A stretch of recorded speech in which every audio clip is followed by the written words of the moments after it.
প্রায় ১৪ বছর পর ভারতের মাটিতে পা রেখেছেন আর্জেন্টিনার বিশ্বকাপ জয়ী অধিনায়ক লিওনেল মেসি। শুক্রবার দিবাগত রাত ২:৩০টায় কলকাতায় পা রাখেন তিনি।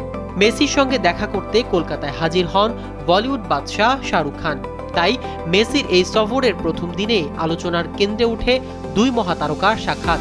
দুই ভিন্ন জগতের মহাতারকার সাক্ষাতের এই দৃশ্য মুহূর্তেই সামাজিক যোগাযোগ মাধ্যমে ভাইরাল হয়ে যায়। ভিডিওতে দেখা যায় শাহরুখ খান মেসির সঙ্গে দেখা করতে এলে মেসি তাকে হাসি মুখে স্বাগত জানান এবং শাহরুখ খানের ছেলে আব্রাহামের জন্য একটি স্বাক্ষরও করেন। দুজনকে কিছু কথা বিনিময় করতেও দেখা যায়। এ সময় শাহরুখ খানও অনুষ্ঠানে উপস্থিত লুইস সুয়ারেজ ও রদ্রিগো ডি পলের সঙ্গে দেখা করেন এবং তাদেরও শুভেচ্ছা জানান। কলকাতা থেকে হায়দ্রাবাদ, মুম্বাই ও নয়াদিল্লিতে যাবেন ৮বারের ব্যালন ডি অর জয়ী মেসি।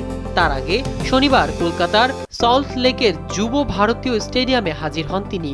তাকে দেখার জন্য অধীর আগ্রহে গ্যালারিতে অপেক্ষায় ছিলেন হাজার হাজার ভক্ত।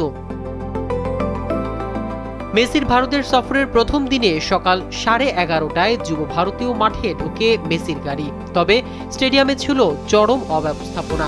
গাড়ি থেকে মেসি নামার সঙ্গে সঙ্গেই তাকে বেশ কিছু মানুষ ঘিরে ধরেন। ফলে গ্যালারি থেকে প্রায় ২০ মিনিট মেসিকে দেখাই যায়নি। এতে পরিস্থিতি উত্তপ্ত হয়ে ওঠে। চড়া দামের টিকিট কিনে মাঠে এসেও মেসিকে দেখতে না পেয়ে দর্শকরা ক্ষুব্ধ হয়ে ওঠেন। এ সময় গ্যালারিতে লাগানো হোর্ডিং ভাঙচুর শুরু করেন তারা। ক্ষোভে গ্যালারির চেয়ার ভেঙেও মাঠে ছুটতে শুরু করেন।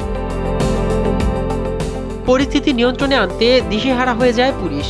একসময় মাঠের ধারে ফেন্সিং এর গেট ভেঙে হুড়মুড় করে মাঠে ভক্ত সমর্থকরা ঢুকতে শুরু করেন। এতে পরিস্থিতি নিয়ন্ত্রণের বাইরে চলে যায়। অনাকাঙ্ক্ষিত এই পরিস্থিতির জন্য মেসির কাছে ক্ষমা প্রার্থনা করেছেন পশ্চিমবঙ্গের মুখ্যমন্ত্রী মমতা ব্যানার্জি। মাহমুদুর রহমান সিয়াম, কালবেলা।